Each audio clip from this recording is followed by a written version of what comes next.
Robert and his 17-year-old brother Michael are charged with 5 counts of first-degree murder. The boys allegedly stabbed their parents and 3 siblings to death last summer. They are both due in court next month. What address? 709 Magnolia Court. Okay. Are you the only one there? No, my brother's attacking my family. Your dad is attacking your family? No, my brother. Parents expect slammed doors, maybe screaming matches. That's normal teenage rebellion. But some kids went far past rebellion and straight into evil. You knew they were coming to kill your family. Your father deserves that truth. You wanted them dead. They turned their own houses into slaughter grounds, and the very people who loved them most became their victims. From skulls crushed with a hammer to parents hacked apart with an axe and knife, the ways these kids destroyed their families will haunt you long after the video ends. Number 10. Joshua Jenkins. It was supposed to be just another family weekend. On Friday, February 2nd, 1996, 15-year-old Joshua Jenkins joined his parents and 10-year-old sister Megan for a visit to his grandparents' condo in Vista, just north of San Diego. But by Sunday morning, the home was in flames, and 5 family members were dead. The nightmare began late Friday into early Saturday. Inside the gated complex called the Terraces, Joshua armed himself with knives and a hammer. Prosecutors said his first target was his father, 50-year-old George Jenkins, whom he ambushed and bludgeoned before stabbing repeatedly. The noise brought the others from their rooms.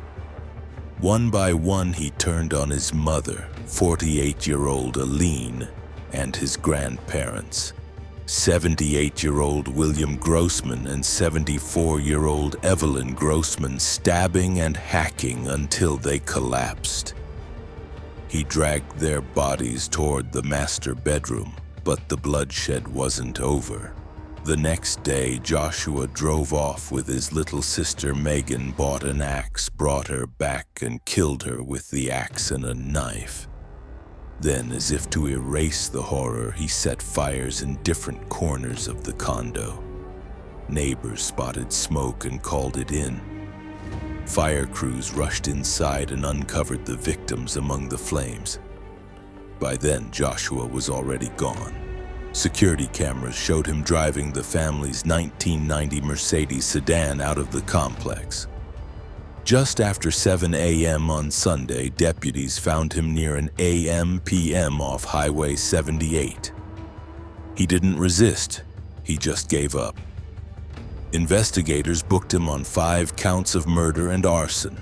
In custody, Joshua confessed.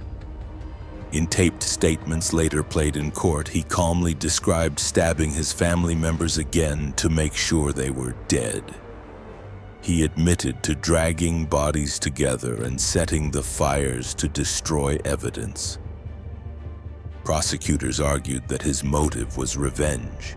His parents had sent him to Vista Del Mar, a Los Angeles boarding school for emotionally troubled teens, and he hated it.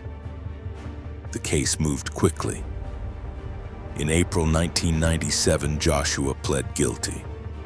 That left jurors with one question: was he legally sane at the time of the killings? For a month, they listened to psychiatrists, testimony, and Joshua's own words.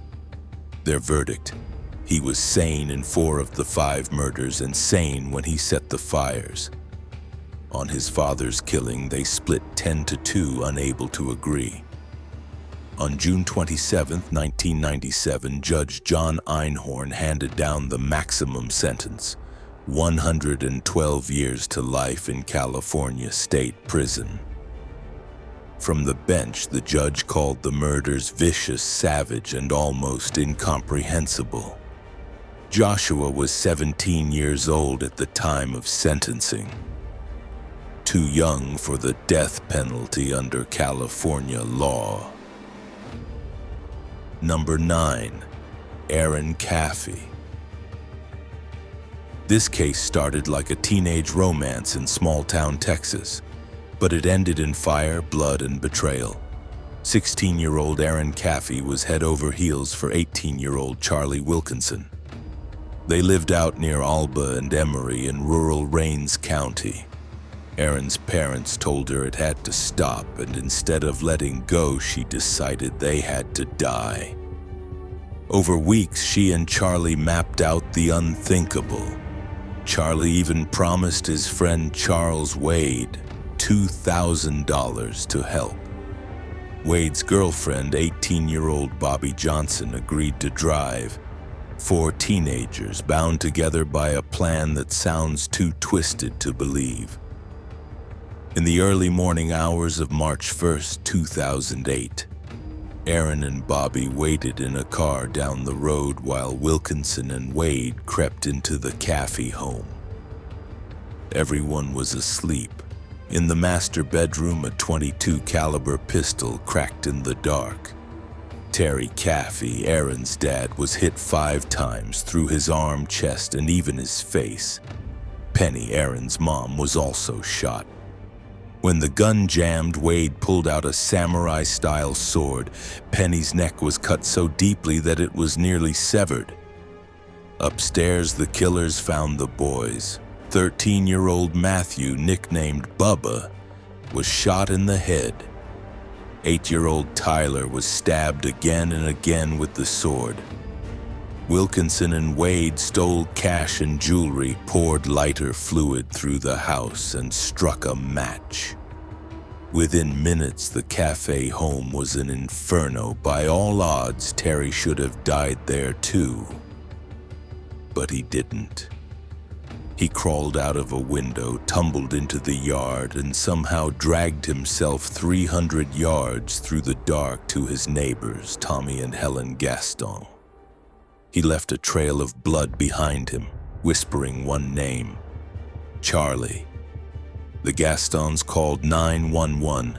Fire crews later pulled the bodies of Penny, Matthew, and Tyler from the ashes. By the end of that same day, all 4 teens were in custody. Wilkinson told investigators it was Erin who had been pushing for the murders after her parents forced them apart.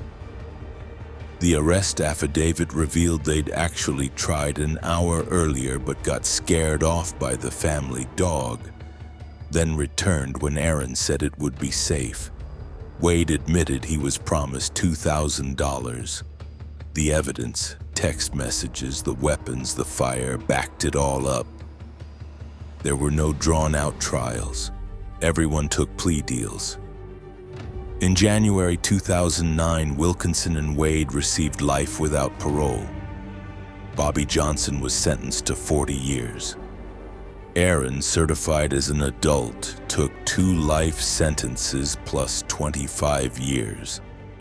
She won't even be able to ask for parole until she is about 59. Number 8. The Bever brothers. Late on the night of July 22, 2015, Broken Arrow, Oklahoma became the scene of one of the worst family murders in American history. Inside their 2-story house at 709 Magnolia Court, 18-year-old Robert Bever and his 16-year-old brother Michael turned on their own parents and siblings. Around 11:30 that night, 12-year-old Daniel managed to whisper a 911 call, telling the dispatcher his brother was attacking them. In the background, you can hear a struggle, then a male voice before the line goes dead. When officers pulled up, they saw blood near the front door and heard a faint cry from inside. They forced the door open and pulled out 13-year-old Crystal, bleeding heavily from her throat and stomach. Inside the house, the scene was chaos. Upstairs, officers found the youngest, 2-year-old Autumn, miraculously alive and unharmed. What they discovered inside was a knife massacre. Their father, 52-year-old David, had suffered at least 28 stab wounds to his torso, face, neck, and arm. Their mother, 44-year-old April, was the primary target. 48 stab wounds to her head, neck, torso, and arms, plus blunt force trauma from being beaten while fighting back. 12-year-old Daniel had 21 stab wounds across his back, shoulder, and chest. 7-year-old Christopher was stabbed 21 times. 5-year-old Victoria had 23 wounds, including deep cuts to both sides of her neck. Crystal survived a slit throat and multiple stab wounds after surgery. The brothers hadn't snapped in the moment. They had been planning for months. Detectives testified that Robert and Michael had stockpiled knives, a hatchet, body armor, masks, and camera equipment. Robert later admitted they wanted to kill well over 100 people and become famous. The murders of their family were supposed to be the kickoff to a cross-country killing spree. Officers even found a flash drive with planning documents and home surveillance cameras set up inside the house, 3 of them aimed right where bodies were found. They intended to record 2 versions, one for investigators and one clean version for the internet. Crystal later told detectives how one of her brothers lured her into a bedroom, grabbed her from behind, covered her mouth, slit her throat, and kept stabbing. While police were entering the front, Robert and Michael slipped out a back door into the trees, but they didn't get far. At 12:18 a.m., a K-9 unit found them hiding under a bush. Robert still had a knife on him. In 2016, Robert pled guilty to 5 counts of first-degree murder and 1 count of assault with intent to kill. He was sentenced to 6 consecutive life sentences without the possibility of parole. Michael went to trial in 2018. A jury found him guilty on all counts, and the judge gave him 5 consecutive life terms plus 28 years for attacking Crystal. The house itself is gone. Private donors purchased the property and paid to have it demolished. In its place now stands Reflection Park, a small memorial garden where flowers and trees now mark the ground where a family once lived, and where their lives were taken. Number 7. Nehemiah Griego. On Saturday, January 19, 2013, the small South Valley community outside Albuquerque woke to a massacre no one could believe. Inside a modest stucco home, 15-year-old Nehemiah Griego turned his family's own firearms on the people who raised him. He started with his mother, 40-year-old Sarah. She was asleep when Nehemiah pulled a .22 caliber Marlin Model 60 rifle from his parents' closet and fired twice into her face at point-blank range. The sound woke his 9-year-old brother Zephaniah. When the boy rushed in, Nehemiah admitted what he had just done and then shot him in the head. From there, he moved into his little sister's room. 5-year-old Jael and 2-year-old Angelina were crying in their beds. He raised the rifle and put 1 round into each of their heads. One of the girls was also struck twice in the torso. Nehemiah wasn't finished. His father, 51-year-old Griego, a former Calvary Albuquerque pastor and volunteer fire chaplain, was working an overnight shift at the Albuquerque Rescue Mission. Nehemiah swapped to a .223 caliber Sig Sauer 5.56, an AR-15 style rifle Greg himself had taught him to use. Around 5 in the morning, Nehemiah positioned himself in a bathroom off the hallway. When his father walked past, he stepped out and opened fire. Greg was hit 4 times and he collapsed right there in the hallway. What followed made the case even darker. Nehemiah reloaded both rifles and packed them into the family van. Charging documents later revealed his plan for a second act: drive to a Walmart, open fire on strangers, and die in a shootout with police. He even mentioned killing his girlfriend's parents. Before leaving, he took a photo of his mother's body and sent it to his 12-year-old girlfriend. Instead of heading to Walmart, he met his girlfriend and her grandmother at church. To some people there, he claimed his family had died in an accident. A retired homicide detective in the congregation heard the story, realized something was wrong, and called 911. Deputies rushed to the house and found all 5 victims.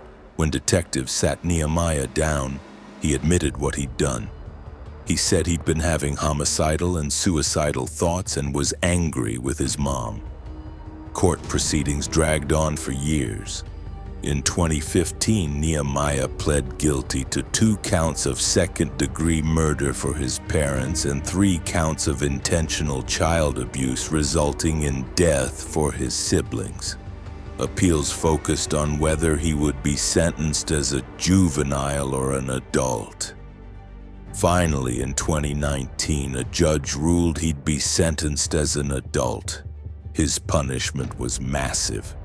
For killing his 3 younger siblings, he got 3 life sentences, but they all run at the same time, so together they count as 1. He can only ask for parole after serving 30 years. On top of that, for killing his parents, he got 2 7-year sentences also running together.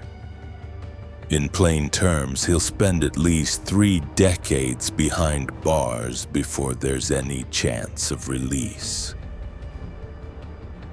Number 6, Crystal Brook Howell.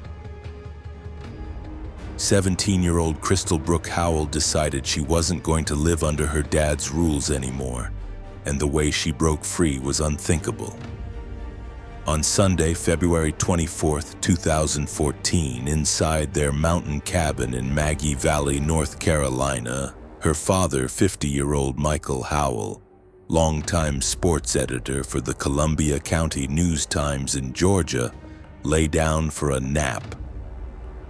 Hours earlier, Crystal had been caught shoplifting. Instead of facing her dad's discipline, she picked up a shotgun, walked into the room, and fired 1 shot into his head as he slept. Right after pulling the trigger, she went into cover-up mode. She sold the shotgun. She dragged Michael's body into a large plastic storage bin, sealed it, and hauled it to the backyard shed. Then she spun a lie, telling friends her dad had taken his own life. With him out of the picture, she moved friends into the cabin, drove his Land Rover, spent his money, and threw wild parties. She even installed a stripper pole in the kitchen. For nearly a month, teenagers came and went, blasting music, doing drugs, and living it up, while her father's body decomposed just a few yards away in the shed. The cover cracked on March 22nd, 2014. 2 friends were moving a pinball machine into the shed when they spotted a heavy plastic tote. They lifted the lid, saw what was inside, and dialed 911. Crystal didn't stick around. She hitched a U-Haul trailer to her dad's SUV, drove to Augusta, Georgia, and showed up at her mom's house like nothing happened. The next day, deputies and the FBI tracked her down at a Motel 6. She agreed to be sent back and was taken to North Carolina in handcuffs. In court, prosecutors described the motive as simple and ugly. She wanted her dad gone so she could live her way, on his dime. In October 2016, Crystal Howell pled guilty to first-degree murder and concealing a death. The judge stacked her time, 5 to 7 years for concealment, followed by a minimum of 25 years before she can even ask for parole. That means about 30 years behind bars. She was sent to the North Carolina Department of Adult Correction to start her sentence. Years later, a podcast put her back in the spotlight.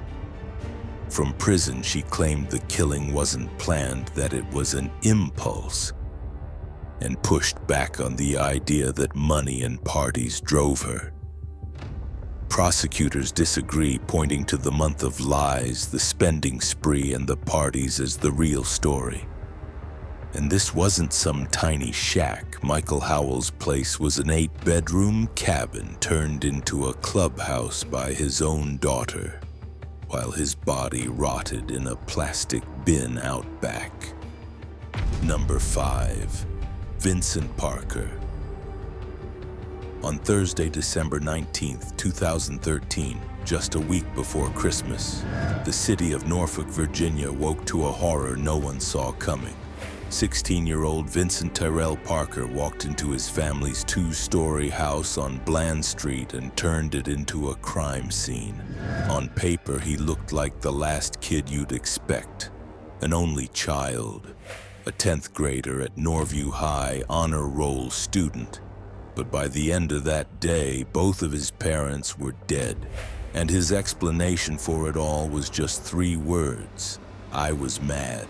His mother, 57-year-old Carol Parker, had just stepped out of an upstairs bathroom when he ambushed her. First came the pepper spray. Then he drove a knife straight into her eye. From there, it was relentless, swinging a baseball bat and a crowbar again and again. The medical examiner later counted about 25 separate blows and stab wounds to her head, face, and neck. She died on the floor by her bed. Vincent then went downstairs and waited. Around 4 in the afternoon, his father, 55-year-old Wayne Butch Parker, walked in. The second he stepped through the door, his son came at him with the crowbar. Wayne took blows to the head and then stab wounds to his chest and back. Somehow he stayed conscious long enough to dial 911. Gasping into the phone, he told officers exactly what had happened. Both parents were rushed to the hospital. Neither made it through the night. When detectives sat Vincent down, he tried to push the blame onto his father, but the story collapsed almost immediately. He admitted that he'd snapped because he was tired of punishments, things like having his iPod taken away. There was no long criminal record, no history of severe mental illness in the file. Just a brutal ambush with household weapons and a motive prosecutors called senseless. The grand jury moved the case out of juvenile court. In May 2014, Vincent stood before a judge and pleaded guilty to 2 counts of second-degree murder. Sentencing came on September 18, 2014. The judge gave him 25 years and 10 months. Because Vincent had turned 17 by then, the law required his first stretch in juvenile custody until his 21st birthday, then transfer to state prison to serve the rest. Number 4, Tyler Hadley. On a hot July night in 2011, a Florida teenager promised his friends the wildest party of the summer. The invitation went out on Facebook. What none of those kids knew was that the house on 371 Northeast Granger Avenue in Port St. Lucie already held a dark secret. Upstairs in the master bedroom, Tyler Hadley's parents, 54-year-old Blake and 47-year-old Mary Jo, were lying dead. Here's how it happened. Tyler had been telling friends for days that he wanted to kill his parents and throw a party afterward. That afternoon, he hid their cell phones so they couldn't call for help, and he swallowed 3 ecstasy pills to get ready. Then he walked up behind his mom while she was at the computer and smashed her with a claw hammer. She screamed, and his dad ran from the bedroom yelling, "Why?" For a moment, father and son locked eyes. Then Tyler bludgeoned him to death too. He later admitted it took about 3 hours to scrub away the blood. He dragged both bodies into the master bedroom and began staging the scene. Officers later found the door barricaded, the room piled high with furniture, dining chairs, a coffee table, picture frames, and bedding. The parents were face down with towels wrapped around their heads. When police pulled the towels away, they saw massive head injuries and parallel gashes across the backs that lined up with the hammer's claw end. That same hammer, wooden handle, waffle face head, was jammed between the bodies near the hips. Then the party started. Between 9 and 10 that night, around 60 kids crowded into the house. Tyler pulled out wads of cash, about $5,000 he'd just withdrawn from a Chase ATM, and waved it around like proof the night would never end. In the middle of the chaos, he pulled his best friend Michael Mandel outside and confessed. Mandel didn't believe him, so Tyler walked him to the bedroom. Through the crack in the door, Mandel saw blood on the floor and a pair of human legs sticking out under the pile. He even snapped a selfie with Tyler to remember the moment before tipping Crime Stoppers.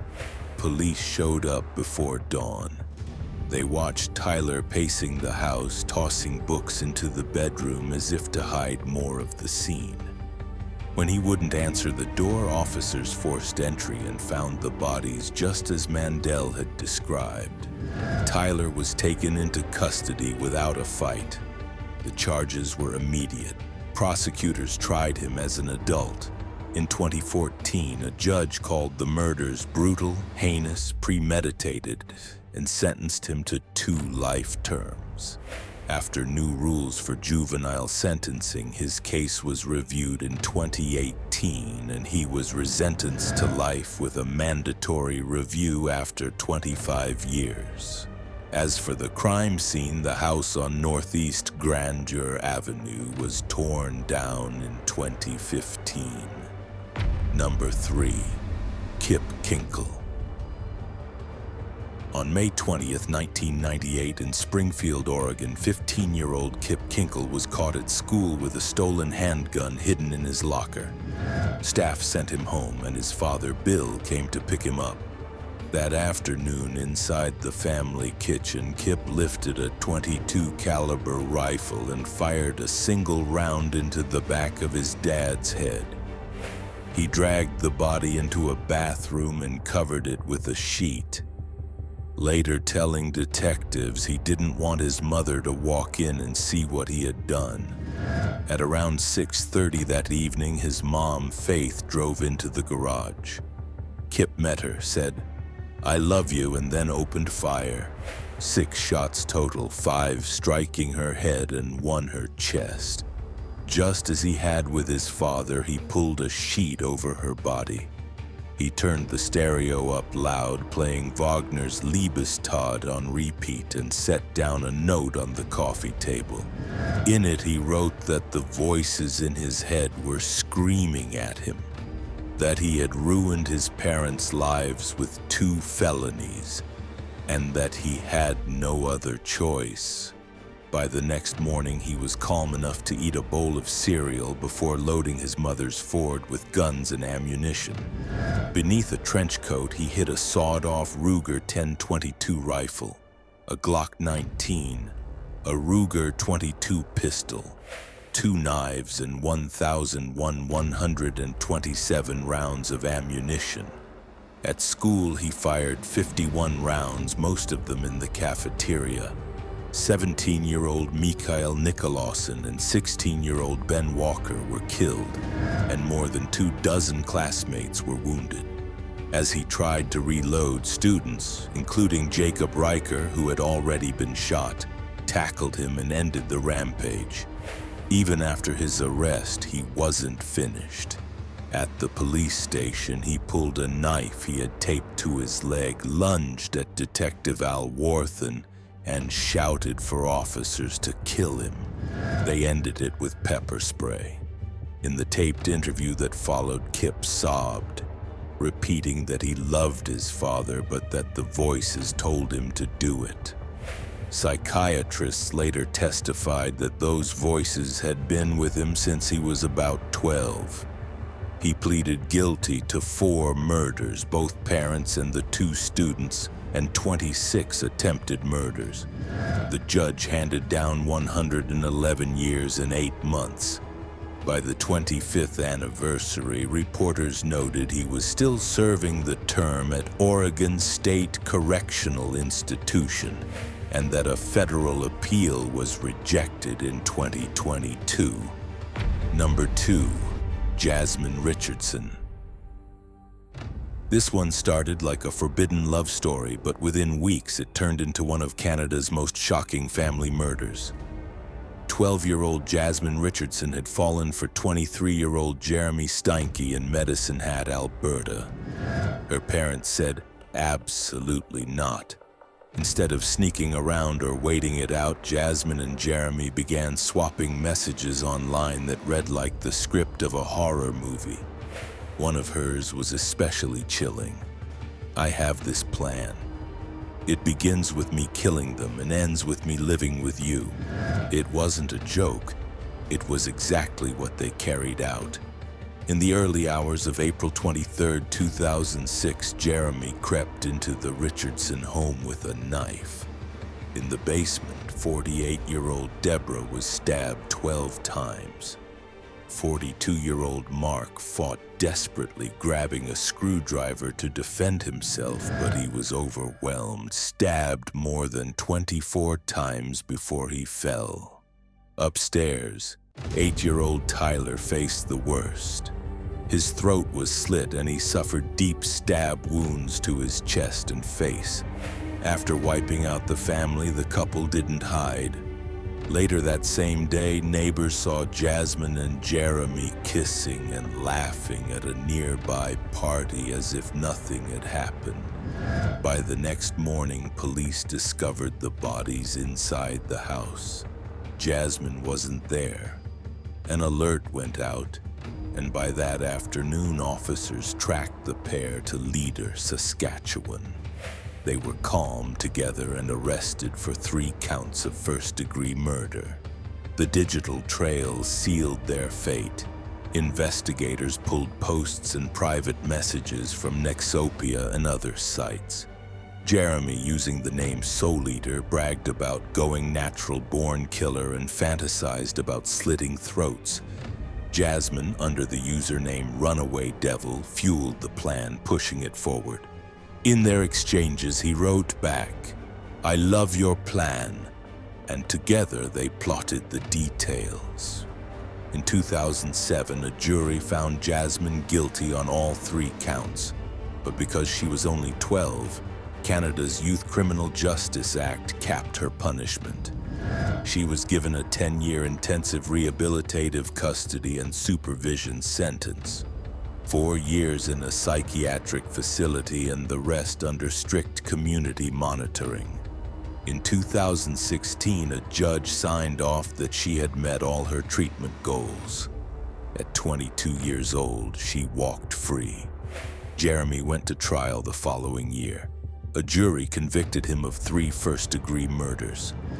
He was sentenced to life with no parole eligibility for 25 years. From behind bars, he expressed remorse through his lawyer. But he had also told an undercover officer that he killed the parents while Jasmine killed her little brother.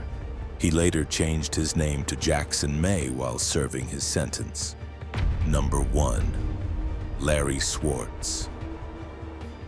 On Monday, January 16, 1984, the quiet community of Severna Park, Maryland, woke up to a crime that looked more like a horror film than a family tragedy.